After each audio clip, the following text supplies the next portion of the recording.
Situation where I had to know my worth and I had to leave because their whole way of motivating people was just intimidation.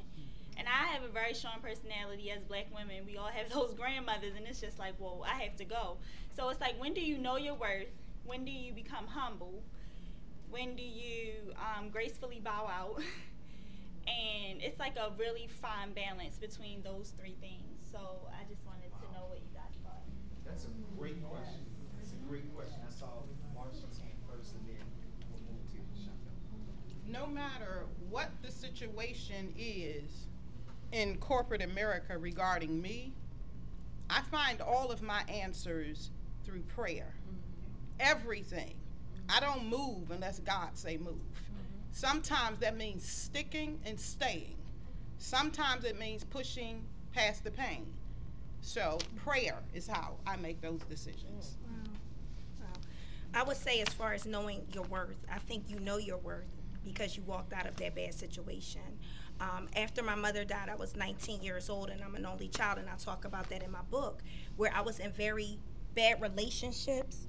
Accepting the relationships because I felt like I had nobody else. I didn't have a father, I didn't have a mother, I didn't have anything. And once when she said prayer, I started praying and seeking God, and I left a bad situation.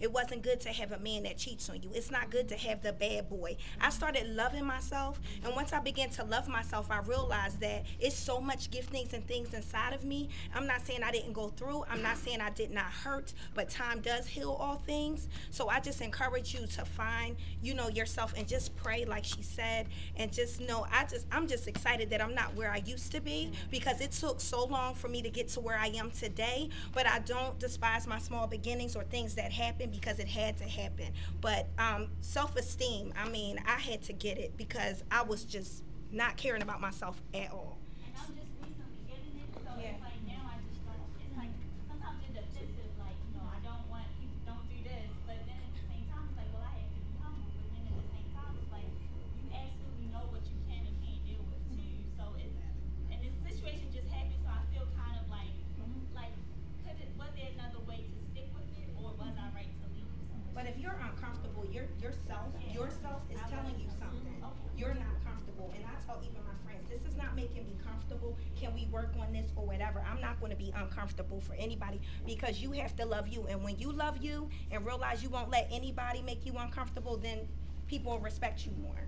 And not to turn this into a religious thing, but I found that when I try to do things, me in and of myself, Marsha, the boss, Marsha, the author, and I'm uncomfortable, I don't succeed. But I have found, no matter what, I can do all things. I've been able to do everything that I started out, that I set out to do, me and God. That's the best relationship I could have ever formed. The best thing. Yeah. Amen. To answer your question, as far as how you know your value, how you know when enough is enough, not to answer a question with a question, but you know. You don't go, you go to an ATM, we've all gone to an ATM to try to get $20 out, and ATM basically laughs at you and basically says, what are you knew that there was nothing in there. You know. Done it.